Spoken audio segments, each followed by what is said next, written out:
poco...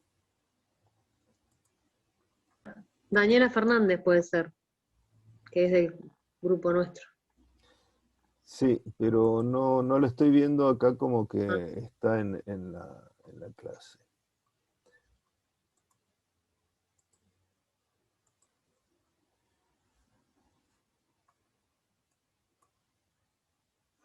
A ver.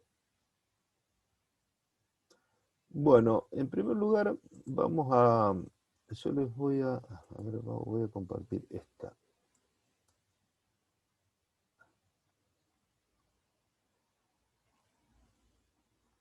Este material.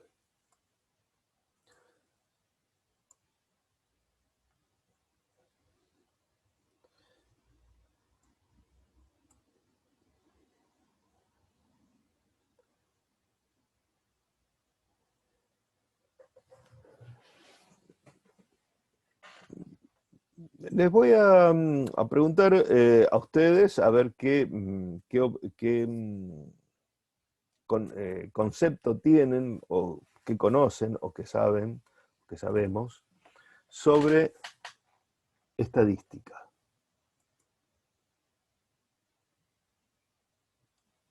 ¿Qué conocemos al respecto?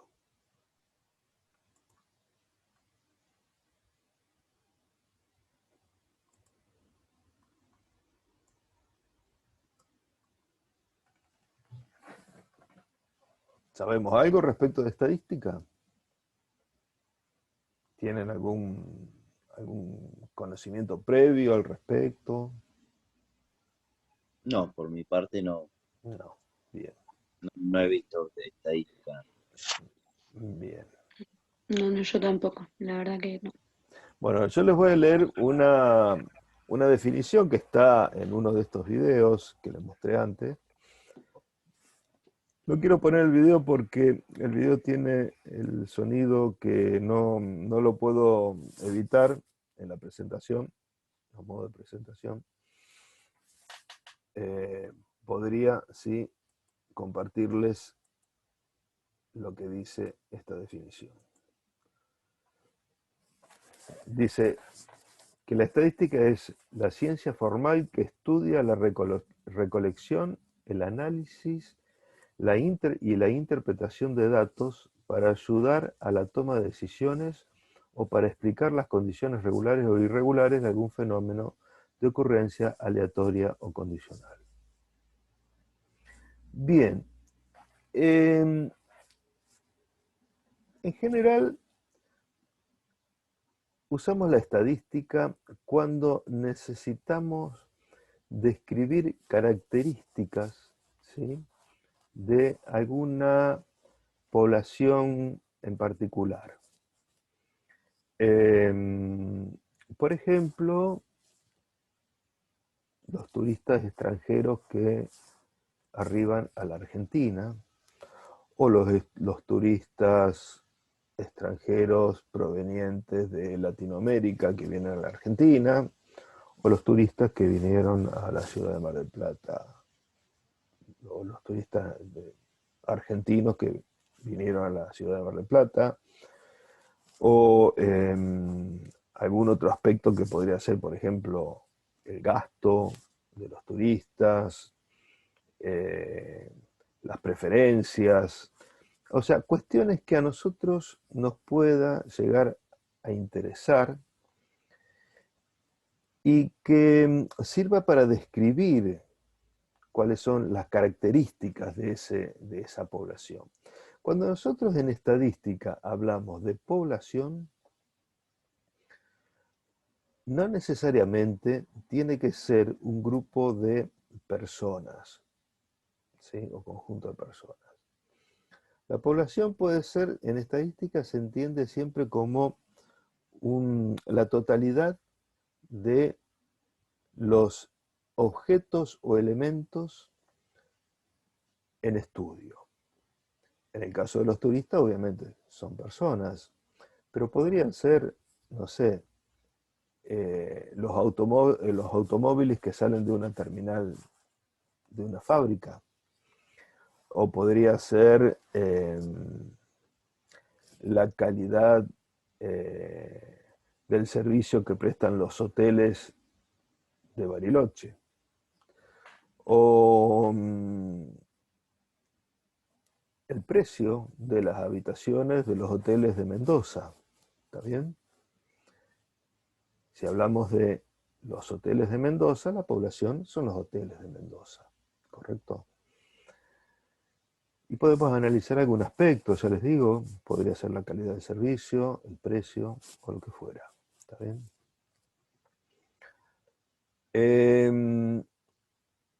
Otra cosa que menciona esta definición que estamos viendo acá, que dice ciencia formal que estudia la recolección y el análisis de la interpretación de los datos, es ver de qué forma nosotros podemos obtener esos datos respecto de la población. Tenemos que definir también qué datos recolectar o qué aspectos analizar respecto de una población para poder describirla y definirla, ¿sí? Una cuestión que es muy importante acá, que habla de la explicación de condiciones regulares o no. Y bueno, en la estadística pueden ocurrir también situaciones que no están contempladas y que nos cambia un poco la información que obtenemos, ¿sí? Por ejemplo, qué sé yo, supongamos que queremos hacer alguna estadística respecto de la cantidad de visitantes que llegaron en avión y en un determinado mes, y hubo, por ejemplo, 3 días de paro del personal de los controladores de los aeropuertos, vamos a suponer que es lo que puede ocurrir con un aeropuerto. Y bueno, ahí ocurre algo que dice acá, condiciones irregulares, por ejemplo. Esas cuestiones pueden aparecer en la estadística.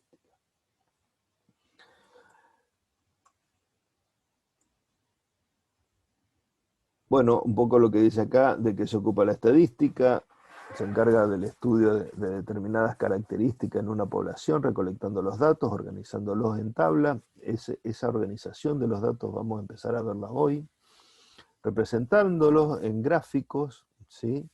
Y luego, y esto es muy importante, redactar, o sea, establecer y saber redactar las conclusiones respecto de lo que nosotros, los datos que nosotros obtuvimos.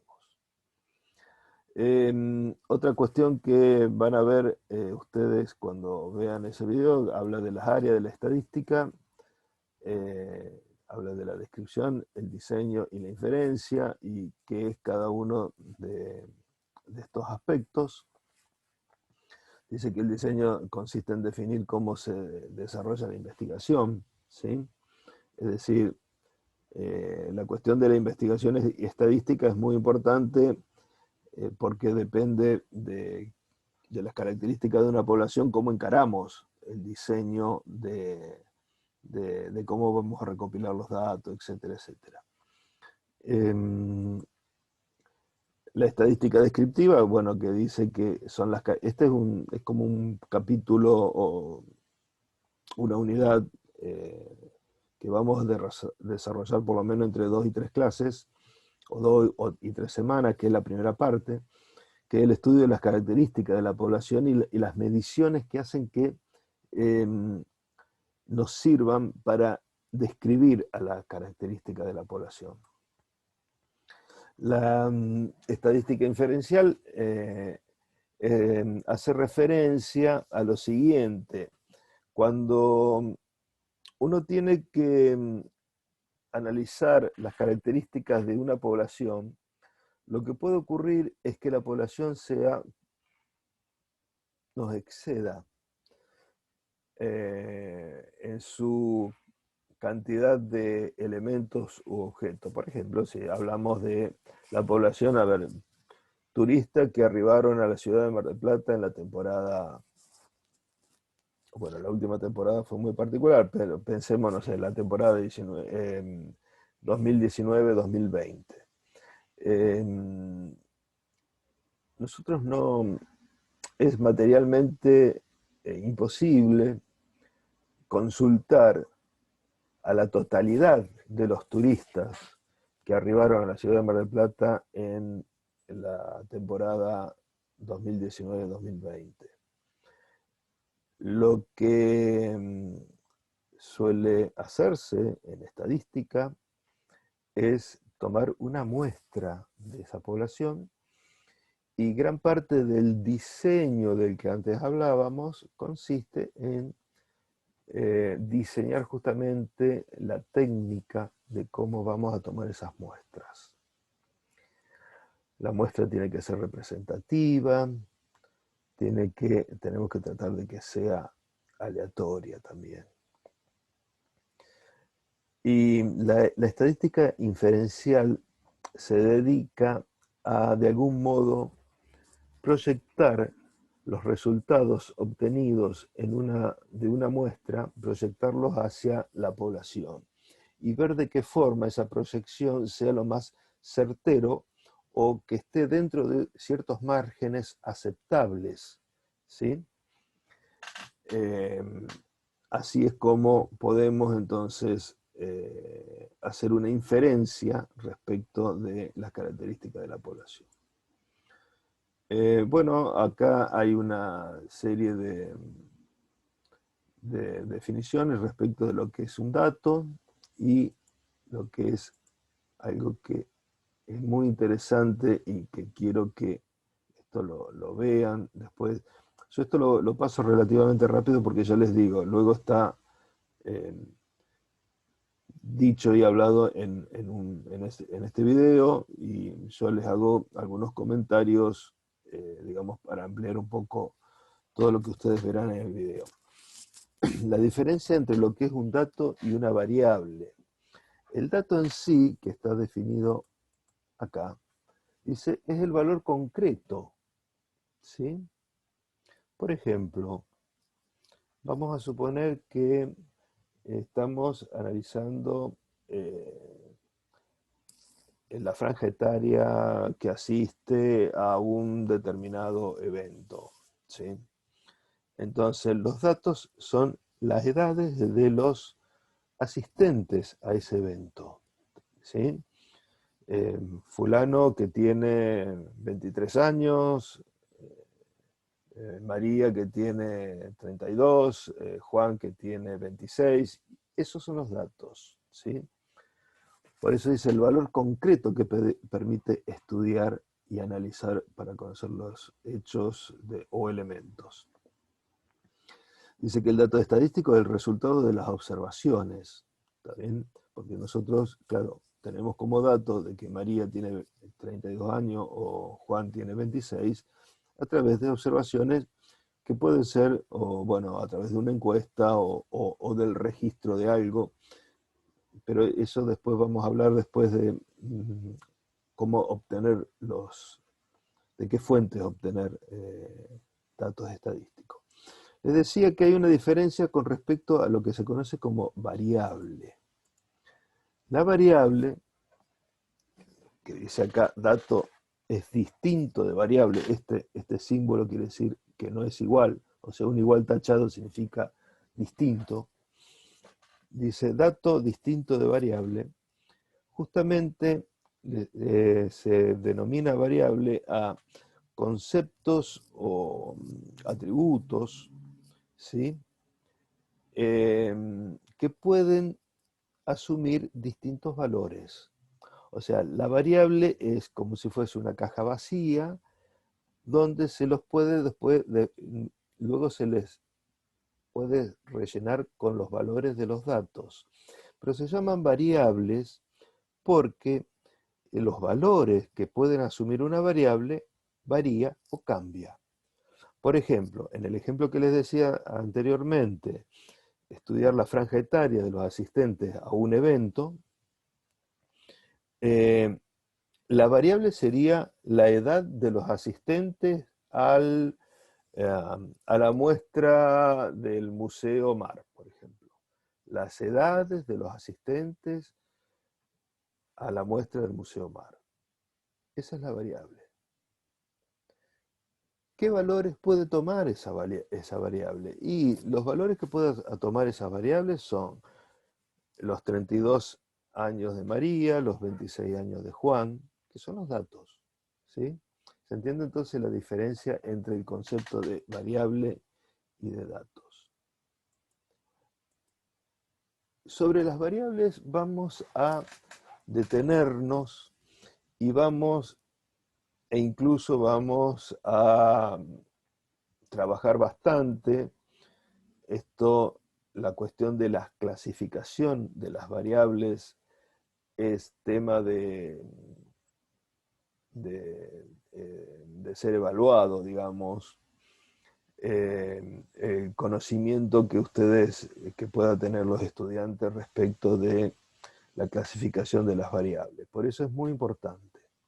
Dice, la variable es una característica cualquiera que puede sufrir cambio entre un elemento observado y otro. Cuando dice que puede sufrir cambio entre un elemento observado y otro, es lo que yo les decía, que María tiene 32 años en la variable edad de los asistentes y Juan tiene 26. ¿Sí? Ahora, con respecto de los que yo les comentaba de la clasificación de las variables se clasifican así como en dos grandes grupos muy reconocibles e identificables. Cuando yo antes les preguntaba si habían tenido o se dan en la carrera de la Tecnicatura en Turismo la materia metodología de la investigación, es porque esa materia apunta mucho a este tema de la clasificación de las variables. Les decía que las primeras dos ramas importantes de los tipos de variables que nos podemos encontrar son las cualitativas y las variables cuantitativas. Las variables cualitativas describen cualidades de algún aspecto, ¿sí? Cualidades de algunas características de algún atributo de la variable. Por ejemplo, vamos a suponer si nosotros analizamos la procedencia de los turistas extranjeros arribados a la Argentina durante el mes de julio del 2019. ¿Está bien? La procedencia puede ser, la procedencia de los turistas que arribaron en julio del 2019 puede asumir estos valores: Brasil, Chile, Uruguay, España, México, ¿sí? Esos valores son valores cualitativos. La variable es cualitativa. Otra variable cualitativa podría ser, por ejemplo, la calificación de los servicios de un hotel. Los servicios de un hotel pueden ser calificados como, por ejemplo, excelente, muy bueno, bueno, regular, malo, pésimo. Es más, esos portales donde uno puede hacer reservas tipo Booking, por ejemplo, tiene ese tipo de calificaciones. Me parece que decía fantástico, muy bueno, bueno, horrible. Me parece que son así. Esas son variables, por ejemplo, la calificación de los servicios o la procedencia de los turistas. Esas variables son de tipos cualitativas. Ahora, yo usé estos dos ejemplos de variables cualitativas porque estas variables cualitativas, a su vez, luego se pueden dividir o discriminar o clasificar en nominales y ordinales. Las nominales, las variables cualitativas nominales, son las que los valores de las variables quedan todos al mismo nivel. No hay unas por encima de las otras. La procedencia de los turistas, Brasil, China, Uruguay o lo que fuera, no tiene una... Yo no estoy hablando de una jerarquía de uno respecto del otro, de los valores de esa variable. En cambio, las variables cualitativas ordinales les establece un cierto orden, una cierta jerarquía. Por ejemplo, el caso de la calificación de los servicios del hotel.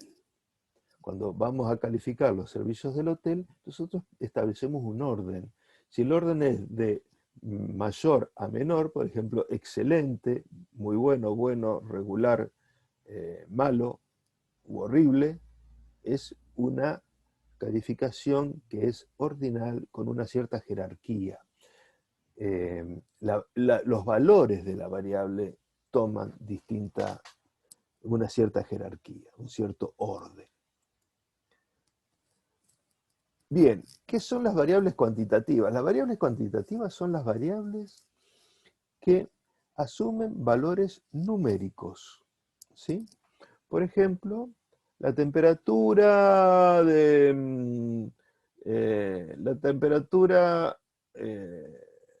máxima de los días del mes de enero. ¿Está bien? Eso es un valor numérico. El gasto diario de los turistas que visitaron Mar del Plata el mes de enero. También es un número. Cantidad de hijos cantidad de hijos de las familias que asistieron a la muestra del Museo Mar. También es un número. ¿Sí? Ahora, esos números tienen a su vez distintos aspectos o distintas formas de ser expresados. Por ejemplo, la cantidad de hijos que la cantidad de hijos que tenían las familias que asistieron, yo digo, lo muestro en Museo Mar, pongamos al Parque del Mundo Marino, ¿sí? Cantidad de hijos de las familias que asistieron al mundo marino. La cantidad de hijos puede ser 0, una familia que no tiene hijos, 1, 2, 3, 4, ¿sí? 5, por ahí. ¿Está bien? Son números enteros, naturales. Todos números positivos y enteros. Que no hay posibilidad de ser dividido o expresado como número decimal o fraccionario. ¿Está bien? Una familia tiene 2 o 3 hijos, no tiene 2,7 hijos, ¿correcto? En cambio, hay otro tipo de variables cuantitativas, numéricas, que pueden ser expresadas con números decimales y que pueden asumir como números cualquier valor real, del eje real. Por ejemplo, la temperatura máxima. Vamos a suponer la temperatura máxima de los días del mes de enero. Y bueno, ¿nosotros qué podemos tener? Y podemos tener 27 grados con 5 décimas, o 27 grados con 53 centésimas. Y si el termómetro fuese muy preciso, podríamos decir hasta milésimas. O sea, 27,53 grados podría ser. ¿Está bien?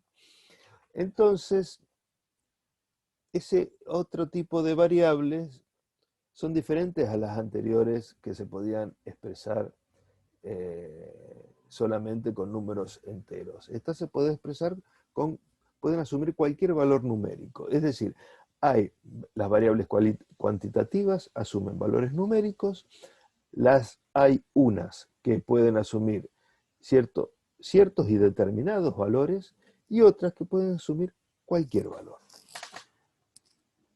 Ambas tienen nombres. Las que pueden asumir solo valores numéricos enteros, que no pueden ser subdivididos, ¿sí?, se llaman discretas. Y las variables que pueden asumir cualquier valor numérico se llaman continuas.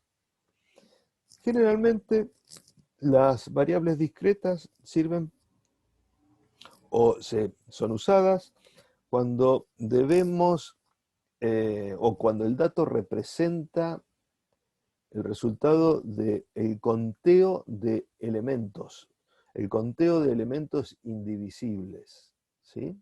Entonces, la cantidad de hijos, la cantidad de libros que hay en la biblioteca, la cantidad de asistentes a las funciones de cine de un determinado día, ¿sí? Son números enteros todos. Y esas cantidades surgen del conteo de las unidades, de cada una de estas unidades. Ahora, las variables cuantitativas de tipo continua surgen de mediciones de alguna característica física, por ejemplo, la temperatura, la superficie, la longitud, las distancias, ¿sí? El tiempo también. Con respecto al tiempo, después vamos a tener que hacer algún tipo de acotación. Y como situación particular, y esto tomen nota y ténganlo presente, bueno, acá está indicado los montos de dinero, como generalmente un monto de dinero también se puede expresar en unidades enteras como en centavos, se los considera continua. Y otra situación particular también se da cuando decimos que la medición del tiempo, o sea, la variable tiempo transcurrido es una variable de tipo continua, pero hay algo que mide el tiempo y que generalmente se expresa en forma discreta, que es la edad de las personas, por ejemplo. O sea, si una persona tiene 20 años, ¿sí?, en realidad tiene 20 años, 3 meses, 14 días, 8 horas, 10 minutos, desde el momento de que nació. Pero la forma de expresarlo o de decirlo generalmente se lo expresa en forma discreta en cantidad de años, ¿sí? De todos modos, la medición del tiempo es una característica de variable cuantitativa continua. Bueno, acá también habla un poco de las formas de obtener los datos. Esto estuvimos hablando antes un poco, la diferencia entre población y muestra, ¿sí? La población es el conjunto de todos los objetos o elementos a estudiar, y la muestra es algunos de ellos. Generalmente se representa con una N grande, N mayúscula, como dice acá, para expresar la cantidad de elementos de una población, y con una N chica la cantidad de elementos de una muestra.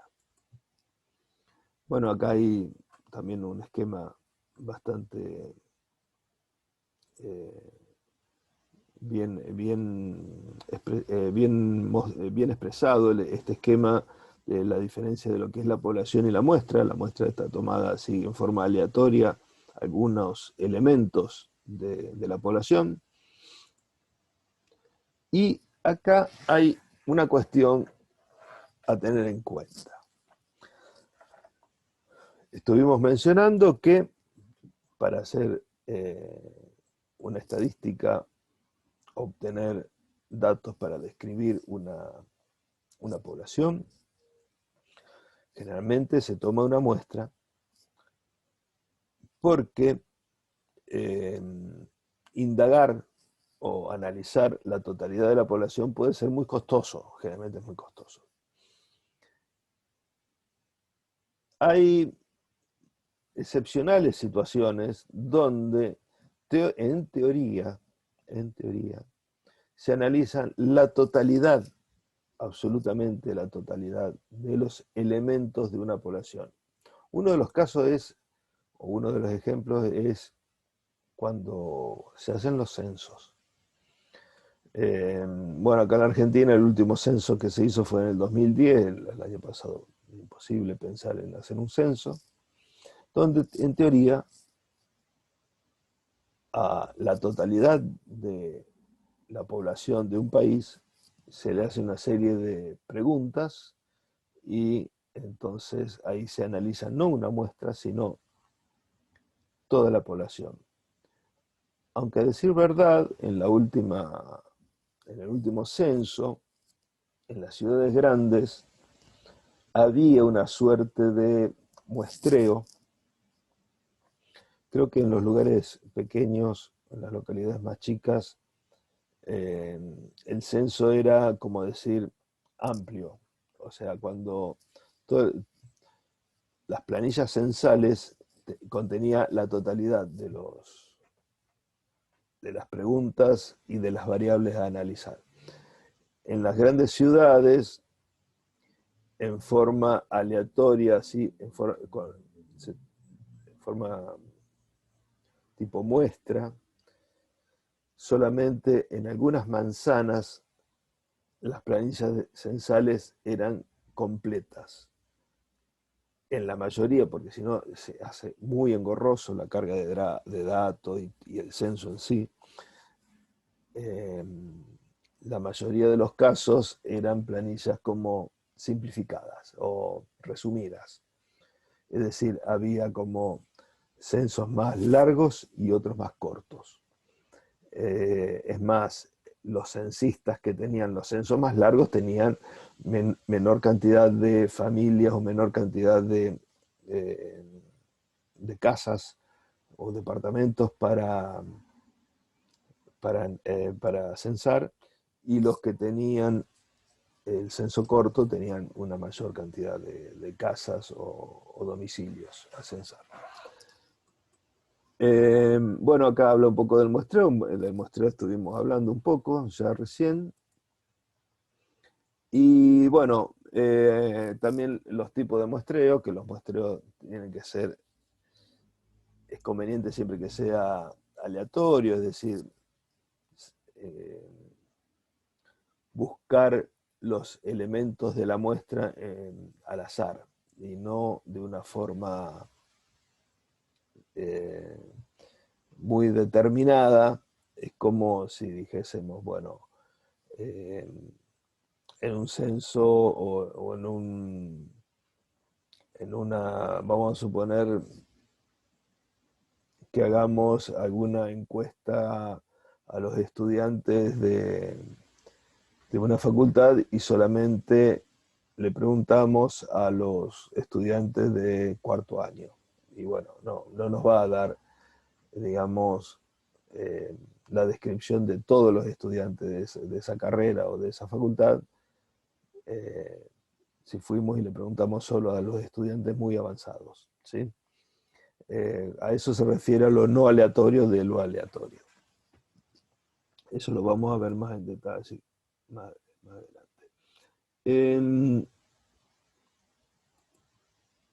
Vamos a... Quiero que ahora veamos estos pasos del diseño estadístico y del estudio. Véanlo luego en el video. Quería que veamos un poco otra cuestión acá. Este es un material que también está en el mosaico, ¿sí? Que es la forma de presentar datos estadísticos. Y sobre esto de la forma de presentar los datos estadísticos, hay muchísimo en ese anuario turístico que yo les comenté. De hecho, algunos de los videos y ejemplos están sacados de ahí. Básicamente, la forma, están viendo ustedes, ¿no? Un PDF, ¿no? Sí. Dígame porque estuve cambiando. Bien. ¿Sí? Sí, sí. Bueno, gracias, Melar. Básicamente, la forma de representar los datos, eh, los datos estadísticos, es a través de tablas que generalmente, bueno, para analizar una tabla tenemos que ponernos a leer en forma más precisa, o gráficos. Y los gráficos, lo que tiene, la gran ventaja del gráfico, es que a nosotros nos da una representación o nos muestra de una forma muy clara qué es lo que está pasando concretamente.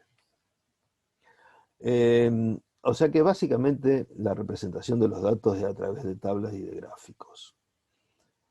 Bueno, acá hay un texto y a partir, por ejemplo, de un texto uno puede eh, armarse, por ejemplo, de un gráfico, o puede luego volcar los datos que, que figuran en el texto, por ejemplo, en un gráfico, ¿sí? También dice que hay una forma combinada, un poco de texto, tabla y gráfico. Y vamos a ver un poco las tablas. Acá les voy a mencionar un par de cuestiones que ustedes deben tener muy en cuenta a la hora de hacer parciales o lo que fuera. Todas las tablas deben estar compuestas mínimo de un título que de algún modo describa de qué se trata la tabla. Por ejemplo, acá habla de los ingresos anuales, ¿sí?, de las familias de acuerdo al número de personas activas en las familias. ¿Está bien? Hablan de ingresos anuales, bueno, 60-80, 80-100, 100-120.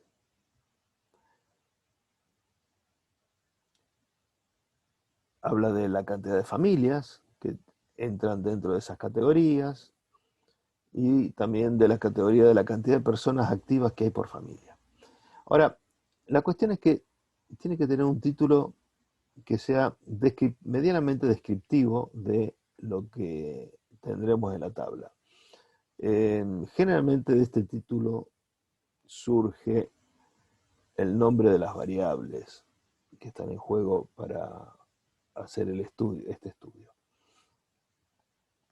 Acá hay un par de indicaciones que pueden estar o no, por ejemplo, esta primera nota y segunda nota, pero sí es fundamental que figure la fuente. Por ejemplo, acá la fuente es el Boletín Estadístico número 2 de Cava del año 2011. Título, el cuerpo de la tabla en sí, fuente, son fundamentales. Cuando, si ustedes, por ejemplo, hicieran o escribieran un conjunto de datos de algo que hicieran ustedes, como fuente puede ser una fuente propia, ¿está bien? Que son ustedes mismos la fuente, a eso me refiero. Y si no, ¿de dónde salió? Puede ser boletines del INDEC, hay muchísimo de eso, los boletines del INDEC. El anuario estadístico tiene también establecido cuáles son las fuentes de los datos y de las tablas que muestra. Título y fuente en realidad deberían tener no solo las tablas, acá se estudian las tablas, sino también los gráficos, ¿sí? Acá hablamos de distintos tipos de tablas, tabla de simple entrada, ¿sí? O tablas de doble entrada. Tabla de doble entrada es una tabla donde una de las variables se expresa en forma de columnas, de distintas columnas, ¿sí? Em, por ejemplo, dice opinión frente al problema, a un determinado problema de acuerdo al género o el sexo. ¿Está bien?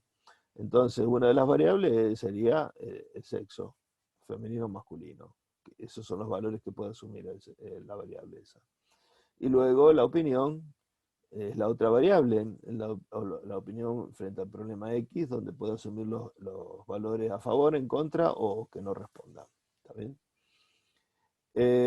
Acá hay un ejemplo de tabla de doble entrada también.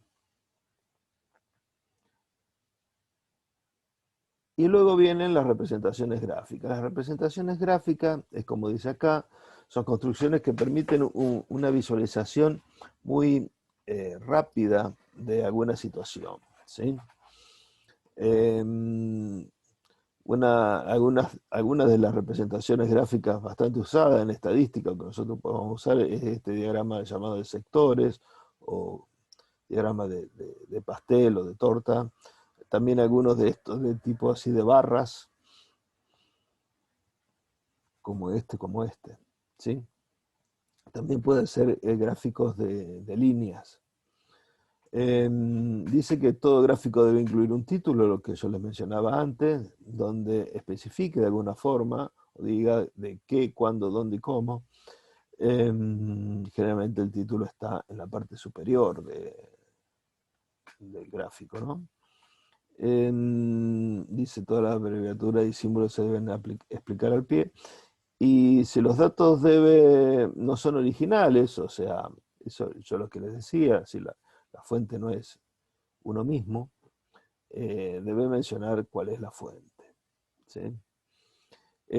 Si el gráfico es un gráfico de tipo de líneas, por ejemplo, o algunos gráficos también de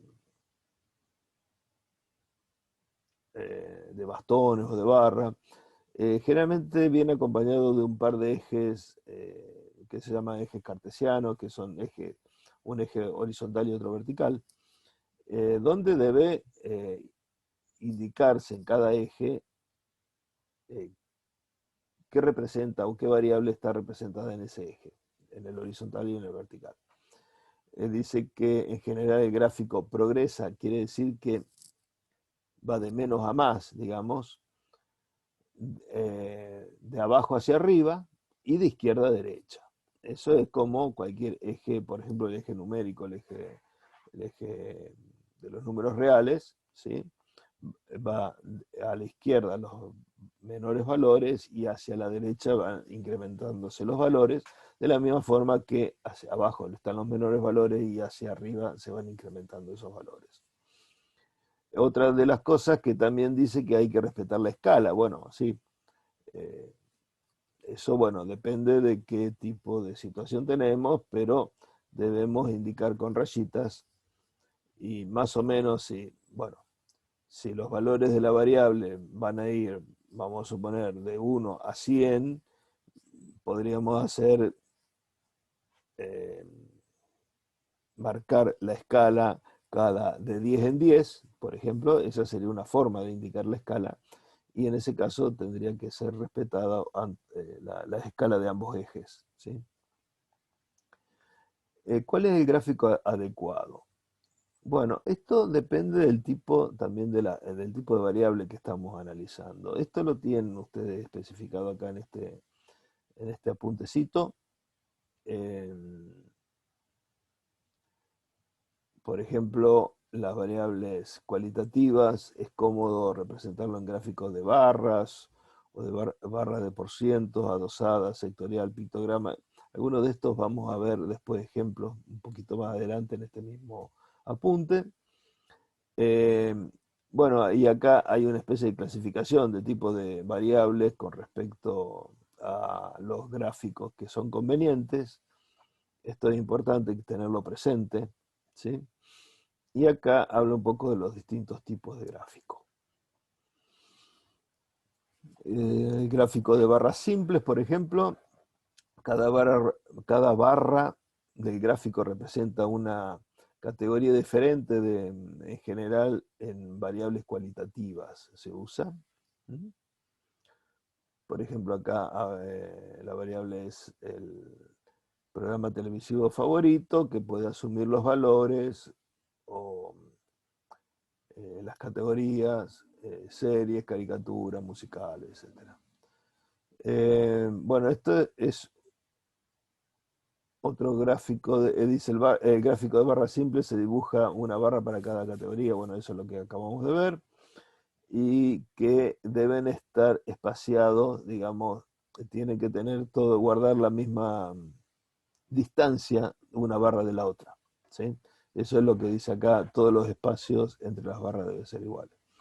El ancho de cada barra debe ser igual también, bueno, sí, eso tiene que, porque si no te da una idea algo distorsionada si hay cambios en esas cuestiones. Un gráfico de barras simples, por ejemplo, podría ser acá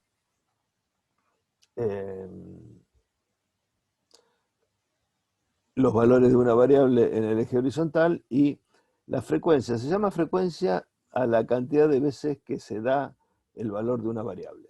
Generalmente se le llama frecuencia a eso, ¿sí? Cuando es una variable cualitativa y ordinal, también es conveniente representarla en el orden en que viene establecida esa variable cualitativa ordinal. Y otra de las cosas que aclara acá, que no es conveniente escribir texto dentro de las barras, porque si no queda muy engorroso, y que el nombre de cada barra se escribe al lado de cada una de ellas. Por ejemplo, bueno, acá hay algunos ejemplos, ¿sí? Esto también sería un gráfico de barra, pero nada más que horizontales. Y acá propone una actividad. Después está el gráfico de barras componentes, donde hay, digamos, las categorías. En este caso hay 3 categorías en cada valor de la variable, y acá son distintas personas. Por ejemplo, la variable alumno o estudiantes, y después está la otra variable que es la calificación de esos alumnos, ¿sí? Y bueno, acá están representados en estas barras, en la altura de estas barras, la nota que sacó en el primero, segundo y tercer parcial. Acá hay otro ejemplo de barras componentes. Dice que en el gráfico de barras componentes las barras están adosadas, es decir, están pegadas. Y que pueden ser horizontal o vertical.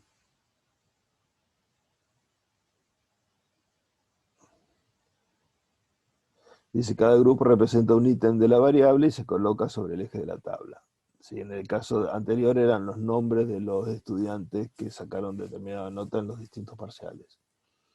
Cada ítem de la otra variable se debe diferenciar con un rayado o el color diferente. Es decir, en este caso la otra variable era la calificación. O sea, uno era los estudiantes, el otro la calificación, y se deben diferenciar. Bueno. Las barras proporcionales, la característica que tiene es que cada categoría, en este caso son los distintos municipios, está representado por una barra, son todas iguales. La altura total de las barras representan el 100% de esa categoría, y luego se subdivide en distintos valores. Por ejemplo, acá habla de, supongo que tipo de propiedades, podría ser urbana, rural o semiurbana, que son las tres categorías que se ven dentro de cada una de estas barras. barras proporcionales. Bueno, acá también habla entonces de estas barras. Y el gráfico de sectores, que es un gráfico que suele usarse para variables de tipo cualitativas, es decir, variables que indican cualidades, y representa generalmente, es decir, todo el círculo del gráfico de sectores representan el 100%, y los sectores representan un porcentaje de ese 100% o una porción de ese 100%, de algún valor o cualidad de esa variable. ¿Está bien? En este caso, la variable cualitativa hace referencia a la condición de fumador o no de algunas personas, podrían ser turistas, donde un sector representa a los fumadores, el otro los no fumadores, o el otro sector, el tercer sector representa a los que alguna vez fumaron y lo han dejado. Bueno, acá explico un poco cómo está representado este gráfico de sector.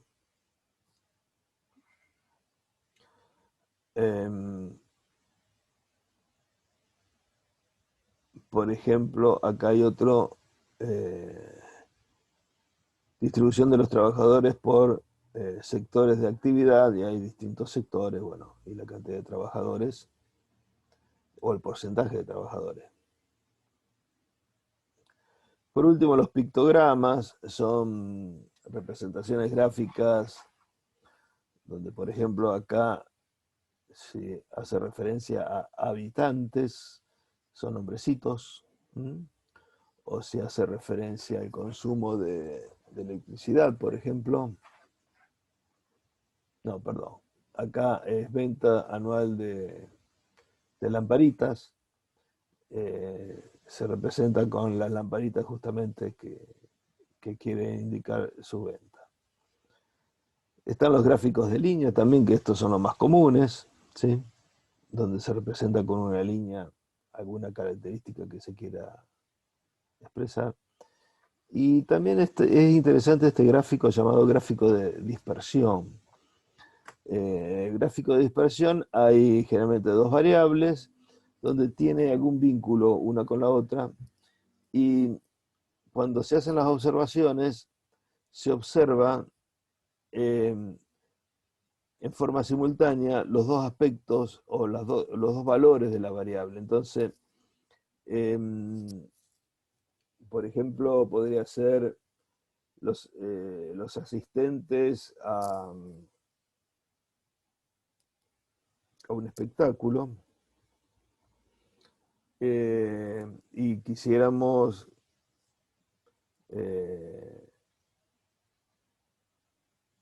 por ejemplo, establecer en cada día cuántos hombres y cuántas mujeres asistieron al espectáculo. Entonces, cada observación es lo que se observó ese día, y la observación de ese día nos va a indicar una cierta cantidad de una variable, vamos a suponer hombres, y la otra variable es la cantidad de mujeres que asistieron en ese día al espectáculo. Entonces, en una observación hay dos variables o dos aspectos a tener en cuenta.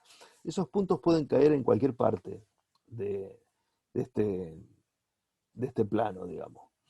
Y a esto se lo llama generalmente gráfico de dispersión. Pueden estar más compactados o más concentrados o más dispersos. Eso depende, ¿está bien? Del tipo de y después, bueno, el gráfico de control acá, el histograma. Este es un tipo de gráfico también bastante usado, que lo vamos a ver después en la parte, cuando veamos observaciones cuantitativas. El histograma representa, por ejemplo, algún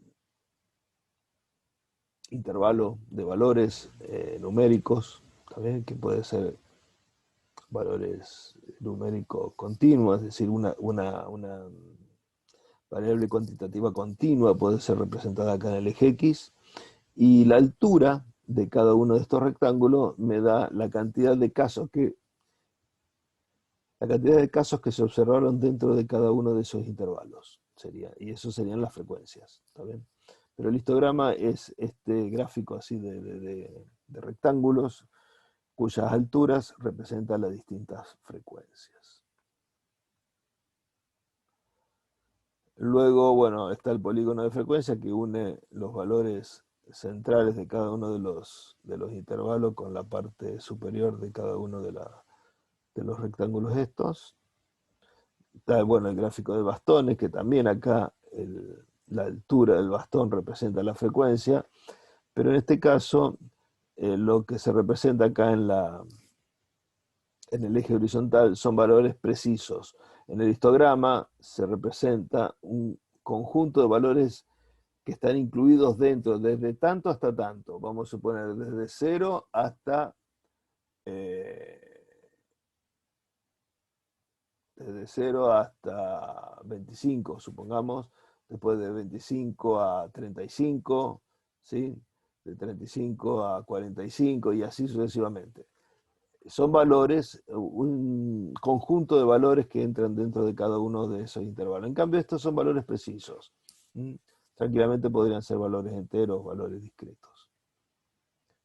Bueno, un gráfico escalonado, esto generalmente va acumulando, es decir, cuando pasamos de un valor al otro de la variable, consideramos lo que tenía de antes, ¿sí? Y se va acumulando la frecuencia.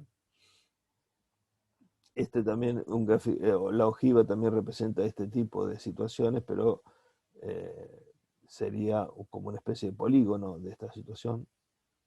Bueno, acá terminaría un poco lo que propondría esta primera parte. Bueno,